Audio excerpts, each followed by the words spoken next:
Present మా పిల్లలకి exams అయిపోవడంతో ఒక 10 డేస్ హాలిడేస్ అయితే ఇచ్చినారు. పిల్లలు ఇంట్లో ఉంటే ఏదో ఒకటైతే తినడానికి అడుగుతూనే ఉంటారు కదా! అందుకోసం అయితే నేను కొన్ని చిన్న చిన్న వంటకాలయితే చేసినాను.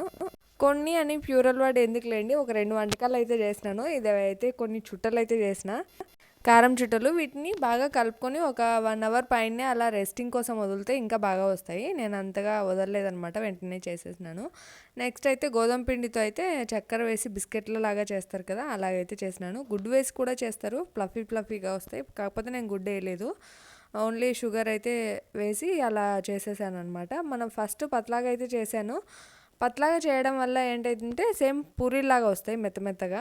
కొంచెం మందంగా పెట్టుకొని హోల్స్ పెట్టుకోవాలన్నమాట. మనం ఫోర్క్ ఉంటుంది కదా, ఫోర్క్తో ఇలా హోల్స్ లాగా పెట్టేసుకొని కట్ చేసుకొని మనం వేసామంటే కొంచెం గట్టిగా వస్తాయి. షుగర్ చాలా తక్కువ ఉంది, అందుకనేసి నేను మళ్ళీ షుగర్ మిక్సీ పట్టి వేసాను. ఓకే, వీడియోని ఇస్తే లైక్, షేర్, సబ్స్క్రైబ్. బాయ్.